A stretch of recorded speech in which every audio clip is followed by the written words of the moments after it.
Assalamualaikum warahmatullahi wabarakatuh.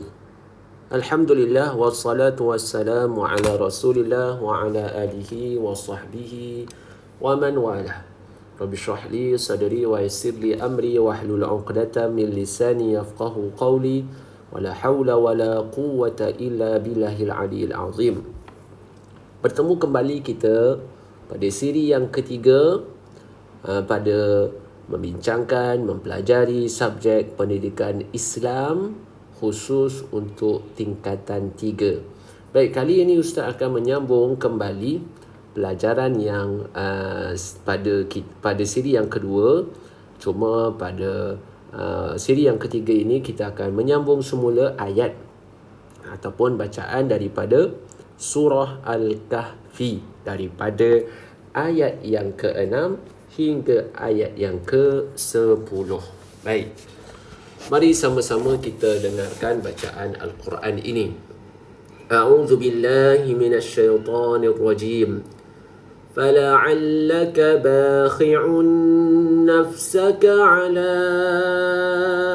آثَارِهِمْ إِن لَّمْ يُؤْمِنُوا بِهَذَا الْحَدِيثِ أَسَفًا إِنَّا جَعَلْنَا مَا عَلَى الْأَرْضِ زِينَةً لَّهَا لِنَبْلُوَهُمْ أَيُّهُمْ أَحْسَنُ عَمَلًا وَإِنَّا لَجَاعِلُونَ مَا عَلَيْهَا صَعِيدًا جُرُزًا أَمْ حَسِبْتَ أَنَّ أَصْحَابَ الْكَهْفِ وَالرَّقِيمِ كَانُوا مِنْ آيَاتِنَا عَجَبًا إِذْ أَوَى الْفِتْيَةُ إِلَى الْكَهْفِ فَقَالُوا رَبَّنَا آتِنَا مِنْ لَدُنكَ رَحْمَةً وَهَيِّئْ لَنَا مِنْ أَمْرِنَا رَشَدًا. Ayat 6 hingga 10. Baik, kita cuba sekali lagi dengan potongan-potongan ayat dengan betul, lancar dan bertajwid. Anak-anak yang mendengar ni boleh sama-sama ikut Ustaz daripada ayat yang ke-6 ini, berserta dengan terjemahan daripada ayat yang kita pelajari pada siri yang ketiga ini. Sekali lagi. فَلَعَلَّكَ بَاخِعٌ نَفْسَكَ عَلَى آثَارِهِمْ إِن لَّمْ يُؤْمِنُوا بِهَذَا الْحَدِيثِ أَسَفًا. Maksud ayat, maka janganlah kamu membinasakan dirimu, wahai Muhammad, kerana berduka cita terhadap perbuatan mereka, jika mereka enggan beriman kepada keterangan Al-Quran ini. Allah Subhanahu wa ta'ala dalam ayat ini, Allah Ta'ala memujuk baginda Nabi Muhammad sallallahu alaihi wasallam apabila mereka, yakni orang-orang kafir Quraisy, tidak mahu beriman. Siapa mereka itu? Orang kafir Quraisy yang mana di kalangan mereka itu terdapat ahli keluarga yang berdekatan dengan ada kena-mengena, ada kena-mengena dengan ahli keluarga Nabi ataupun orang-orang kampung Nabi. Cuba bayangkan kalau orang kampung kita tak suka kita, orang kampung kita tak nak dengar apa yang kita nyatakan sedangkan ianya adalah benar, sudah tentu kita rasa sedih. Begitu juga Nabi SAW. Nabi merupakan seorang Rasul yang Allah Ta'ala bangkitkan di kalangan manusia. Ada rasa gembira, ada rasa sedih. Dan Nabi SAW ada rasa cinta. Oleh sebab tu baginda Nabi SAW pun berkahwin dan mempunyai isteri dan mempunyai rasa cinta kepada anak dan cucu cicitnya. Baik, seterusnya ayat yang ke-7. Inna ja'alna ma 'alal ardi zinatan laha linabluwahum ayyuhum ahsanu 'amala. Maksudnya, sesungguhnya kami, yakni Allah Ta'ala, Allah, kami di sini Allah. Nah, Allah Ta'ala gunakan kami bukan bermakna Allah tu banyak, Tuhan kita ramai. Tidak. Kami Bagi orang Arab, menggunakan kami, lafaz kami adalah menunjukkan bahawa dia adalah orang yang mempunyai kuasa. Biasanya macam tu. Oleh sebab tu dalam konteks dalam Quran, apabila Allah Ta'ala menggunakan kami, nak menunjukkan Allah Ta'ala maha berkuasa, Allah Ta'ala boleh menjadikan segala-galanya itu Tuhan, hak milik. Segala-galanya apa yang ada ni hak milik Allah Subhanahu wa Ta'ala. Kami Allah Ta'ala jadikan apa-apa yang ada di bumi sebagai perhiasan baginya. Bagi apa? Bagi dunia. Apa yang ada kat dunia ni? Pokoknya hijau, rumput yang hijau yang kita pijak, perhiasan. Lautan itu perhiasan. Udara yang kita hirup adalah perhiasan. Apa yang ada adalah perhiasan. Termasuk juga kita. Kita ni manusia perhiasan bagi dunia. Kerana kami hendak menguji mereka. Siapa? Manusia. Siapakah antaranya yang lebih baik amalannya? Bukan Tuhan tidak tahu, tetapi Tuhan nak beritahu yang kita akan tahu amalan mana yang akan diterima Allah Ta'ala, dan amalan yang mana yang baik, yang Allah Ta'ala redha dan Allah Ta'ala berikan pahala. Sebagaimana dalam firman Tuhan di dalam surah Al-Mulk, Allah Ta'ala kata apa? Alladhi khalaqal mauta wal hayata. Tuhan yang menjadikan mati hidup. Liyabluwakum ayyukum ahsanu amala. Untuk menguji kamu, mana satukah amalan kamu yang terbaik. Bukan terbanyak, tetapi yang terbaik. Amalan yang terbaik ini adalah amalan yang hilang. Amalan yang terbaik. Kita nak tahu apakah itu amalan yang terbaik ataupun amalan yang Tuhan terima. Sudah tentu amalan yang ikhlas, yang kosong, yang suci daripada selain daripada Allah. Hanya Allah amalan yang kita buat. Mengajar, belajar, semua kerana Allah. Bukan kerana siapa-siapa. Bukan kerana mak, kerana ayah, kerana kawan. Bukan kerana nak berjaya. Kalau berjaya, Alhamdulillah. Kalau cemerlang dalam peperiksaan, Alhamdulillah. Tetapi kita belajar itu kerana siapa? Kerana Allah. Maka dapatlah pahala. Dan seterusnya. Wa inna laja'iluna ma 'alaiha sa'idan juruza. Dan sesungguhnya kami akan jadikan apa-apa yang ada di bumi itu sebagai tanah yang tandus. Allah Ta'ala nyatakan apa yang ada kat bumi ni merupakan asalnya tanah yang tandus. Dan ada juga sekarang tanah yang tandus, yang tidak turun hujan langsung. Kalau turun pun setahun hanya beberapa kali, boleh bilang dengan jari. Tetapi kalau kita belajar, kita kaji bahawa bumi ni pada asalnya adalah kering kontang, tidak ada apa-apa, kemudian turunlah hujan. Anak-anak boleh cuba cari bagaimana kejadian bumi ni, kejadian alam ini bermula, yang dinyatakan di dalam Al-Quran dan hadis Nabi SAW. Seterusnya firman Tuhan di dalam surah Kahfi ini, dalam ayat yang ke-9, Tuhan berfirman, أم حسبت أن أصحاب الكهف والرقيم كانوا من آياتنا عجبا. Maksudnya, adakah kamu menyangka kisah Ashabul Kahfi dan Ar-Raqim itu sahaja yang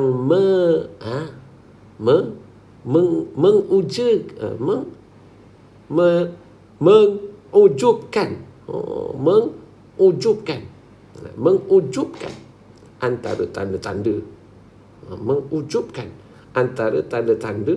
yang membuktikan kekuasaan kami. Bukan mengujubkan, ya salam, menakjubkan. Yang menakjubkan antara tanda-tanda.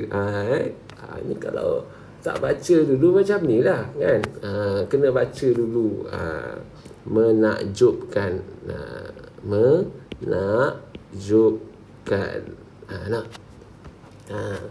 Tuhan tanya, adakah kamu menyangka kisah Ashabul Kahfi dan Ar-Raqim itu sahaja yang menakjubkan? Antara tanda-tanda yang membuktikan kekuasaan kami, yakni Allah Ta'ala, kami. Adakah itu saja? Ya, jawapannya tidak. Hasib, Tuhan tanya tu bukan Tuhan tak tahu, tapi Tuhan nak menguatkan, nak menetapkan, bukan peristiwa Ashabul Kahfi dan Ar-Raqim sahaja itu tanda-tanda yang menakjubkan, tanda-tanda yang Allah Ta'ala buat yang menakjubkan, banyak lagi. Apa dia itu Ar-Raqim? Mesti anak-anak sekalian pernah dengar peristiwa Ashabul Kahfi, tetapi kisah Ar-Raqim mungkin ramai yang tidak tahu. Apa itu Ar-Raqim? Baik, kalau kita tengok di sebelah ni, dalam buku teks kita ini sudah dijelaskan Ar-Raqim itu apa. Al-Imam At-Tabari menyatakan beberapa pandangan ulama tentang maksud Ar-Raqim. Antaranya termasuklah nama Ar-Raqim itu nama sebuah batu yang tertulis padanya nama dan kisah pemuda Ashabul Kahfi. Itu satu pandangan. Pandangan yang kedua, Ar-Raqim itu nama sebuah lembah yang terletak di gua tempat perlindungan pemuda Ashabul Kahfi. Jadi Ar-Raqim ni merupakan nama lah. Ianya juga suatu yang ada kaitan dengan kisah Ashabul Kahfi, bukan kisah yang lain. Baik. Seterusnya Allah Ta'ala berfirman, إِذْ أَوَى الْفِتْيَةُ إِلَى الْكَهْفِ. Kalau kita berhenti, إِذْ أَوَى الْفِتْيَةُ إِلَى الْكَهْفِ. Ingatlah peristiwa ketika sekumpulan pemuda mencari tempat perlindungan ke gua. Ingat kisah tu. Anak-anak sekalian boleh cuba cari kisah Ashabul Kahfi lebih terperinci di Google, ataupun bertanya kepada ustaz, ustazah, anak-anak semua. Baik. Seterusnya Allah Ta'ala berfirman, فَقَالُوا رَبَّنَا آتِنَا مِن لَّدُنكَ رَحْمَةً وَهَيِّئْ لَنَا مِنْ أَمْرِنَا رَشَدًا. Lalu mereka, yakni pemuda Ashabul Kahfi, berdoa, wahai Tuhan kami, kurniakanlah rahmat, yakni kasih sayang, belas kasihan dari sisimu ya Allah. Wahayyi' lana, dan berilah petunjuk, min amrina rasyada, dan berilah petunjuk yang benar dalam urusan kami. Anak-anak yang dirahmati Allah sekalian, suka Ustaz syorkan, cadangkan kepada anak-anak supaya mengamalkan doa ini. Mengamalkan doa ini boleh diamalkan apabila selepas daripada sembahyang, tiap-tiap kali sembahyang fardu yang 5, sembahyang sunat qabliyah, ba'diyah, sembahyang sunat duha, sembahyang sunat tahajud, sembahyang sunat witir dan sebagainya. Begitu juga apabila kita nak memulakan pelajaran, bagusnya kita boleh juga doa ini, amalkan doa ini. رَبَّنَا آتِنَا مِن لَّدُنكَ رَحْمَةً وَهَيِّئْ لَنَا مِنْ أَمْرِنَا رَشَدًا. Baik, seterusnya. Intisari ataupun intipati yang kita dapat pelajari daripada siri yang ketiga ini, daripada potongan-potongan ayat daripada surah Al-Kahfi. Pertama, Allah Subhanahu wa taala memujuk Rasulullah sallallahu alaihi wasallam. Allah Taala pujuk kekasih Allah. Allah Taala pujuk Nabi supaya tidak berduka cita, jangan sedih terhadap keingkaran orang musyrikin. Yang kedua, Allah Ta'ala menjadikan perhiasan dunia seperti harta benda dan anak pinak, cucu cicit sebagai suatu ujian kepada manusia. Bukan itu sajalah barang yang kita suka, kasut ke, kan? telekung kita ke, emas yang kita ada ke, handphone yang kita ada, maklumlah. Duduk dalam tempoh sekarang ni masing-masing sudah ada smartphone masing-masing. Cinta sayang dia bukan main. Nak tidur handphone, bangun tidur handphone, sampai bermimpi-mimpi melihat handphone dalam elegan TikToknya. Masya Allah. Masalah tu mana?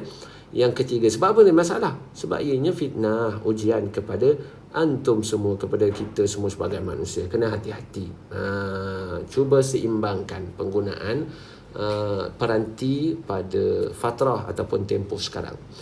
Lebih-lebih lagi kita sebagai seorang pelajar. Baik, yang ketiga, ujian Allah Subhanahu wa taala adalah untuk memilih orang yang terbaik amalannya. Dan yang keempat, orang yang beriman akan berasa bahagia melakukan ketaatan sekalipun menghadapi kerumitan hidup.